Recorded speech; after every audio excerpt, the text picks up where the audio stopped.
حضرت انس رضی اللہ تعالیٰ عنہ نے بیان کیا کہ رسول اللہ صلی اللہ علیہ وسلم لوگوں میں سب سے بڑھ کر عمدہ اخلاق کے مالک تھے۔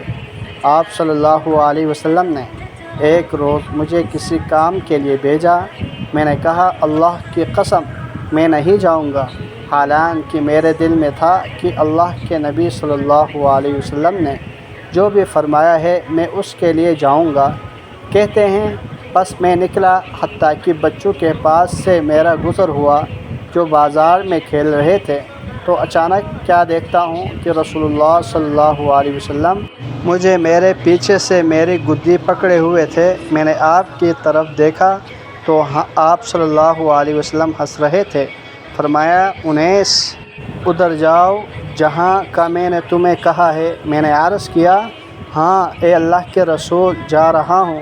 حضرت انس رضی اللہ تعالیٰ عنہ نے کہا قسم اللہ کی میں نے 7 سال آپ کی خدمت کی ہے یا 9 سال، مجھے نہیں معلوم کہ آپ صلی اللہ علیہ وسلم نے مجھے کسی کام پر جو میں نے کیا ہو کبھی یوں کہا ہو تو نے ایسا کیوں کیا، یا کوئی کام جو میں نے چھوڑ دیا ہو تو کہا ہو ایسا کیوں نہیں کیا۔ جناب سہیل بن معاذ اپنے والد سے روایت کرتے ہیں کہ رسول اللہ صلی اللہ علیہ وسلم نے فرمایا جو شخص غصہ پی جائے جبکہ وہ اس پر عمل درآمد کی قدرت رکھتا ہو تو اللہ جل شانہ اسے قیامت کے دن برسر مخلوق بلائے گا اور اسے اختیار دے گا جنت کی حور عین میں سے جسے چاہے منتخب کر لے۔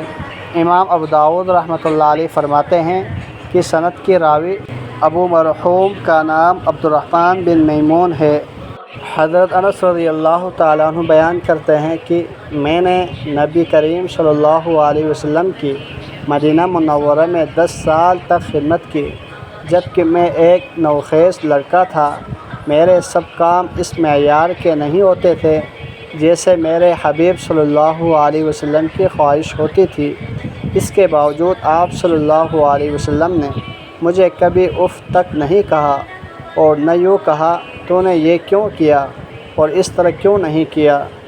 اللہ جل شانہ سے دعا ہے ہمیں بھی آپ صلی اللہ علیہ وسلم جیسے اخلاق کو اپنانے کی توفیق عطا فرمائیں۔ جزاکم اللہ خیرا کثیرا۔